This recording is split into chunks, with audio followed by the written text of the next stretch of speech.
Hi, welcome to Get Growing. I'm Kelly Heidbreder. Have you been thinking about doing some digging around your backyard? Well, landscaping can add value to your property, as well as make it a beautiful place to be. But if you don't plan ahead, you could be making some big, expensive mistakes. The first place you need to start is with paper and a pencil. So put that trowel and that shovel away, and let's get started on doing some planning for some landscaping in your backyard. Come on.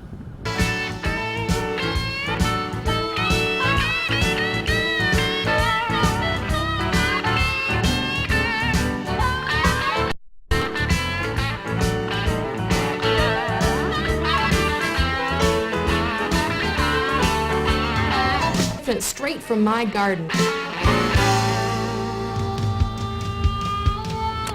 Gotcha.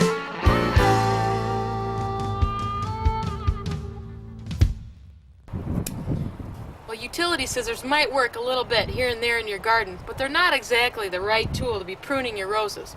They work all right to snip here and there, but really the right tool can make the gardener's job a heck of a lot easier.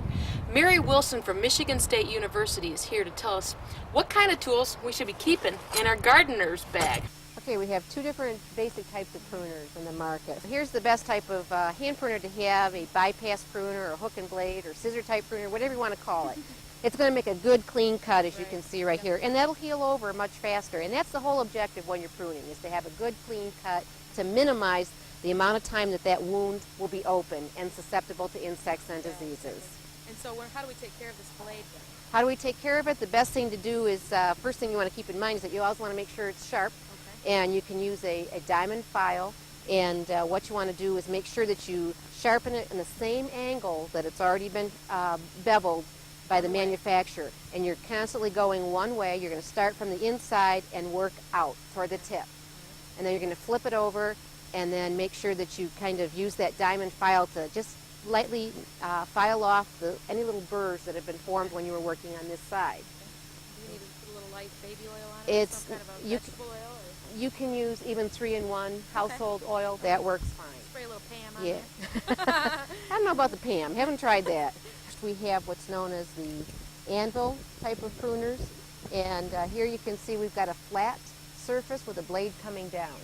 And a lot of times what will happen... That was good. Yeah, a lot of times what happens is when there's no moisture, okay, well, like this one, it'll cut fine.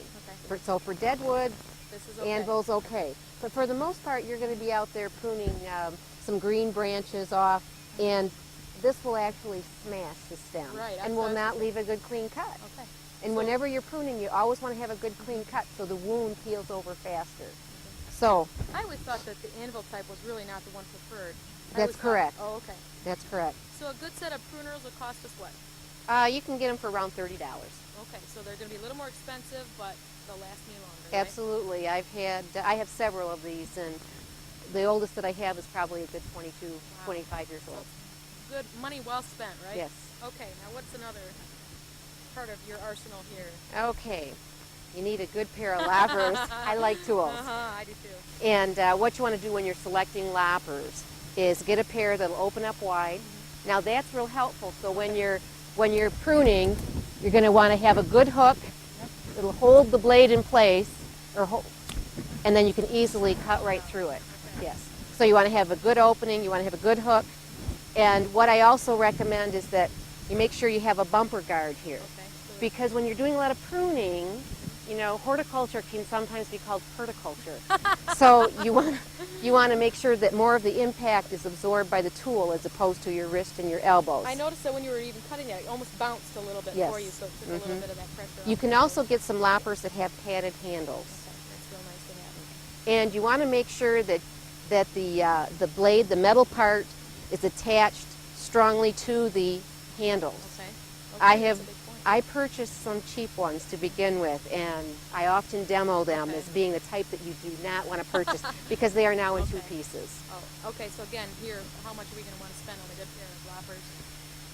Well, these I think I spent $45 on. A little more expensive, but again, you get what you pay for. And garden tools are an investment, and this will last me for years. This is relatively new, but I know this will last me for years. I have a pair of loppers that have a little bit longer handle on them. What's the yes, difference? yes. You know, maybe a little bit better reach. This is just something new that I got that I like. For again, maybe closer work, but I have longer handled loppers as well.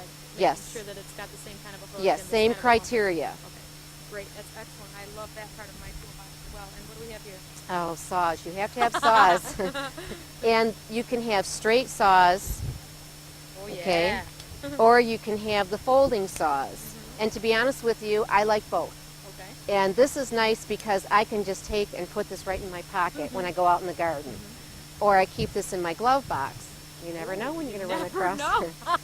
But anyway, with folding saws, what you want to do is make sure that it has a locking mechanism.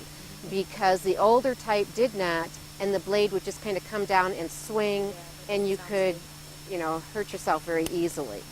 The rigid saws, there are several different types that have a different type of grip. Now this one I particularly like because it has a nice rubber coating. Yeah. It's got a little knob on the end, so my hand fits in there quite nicely, and then it's held in place. Now, So what you want to do is just go ahead and cut away, and there you go. That was pretty fast. Yes. A good pruning saw, what you want to do is make sure you get one that's a turbo saw or a rip saw. And it has to do with the design of the teeth. And I tell you what, it makes pruning a lot nicer because it's much faster if you have a turbo or a rip saw. And that's what both of my saws are. Let's go and clean our tools up. Okay.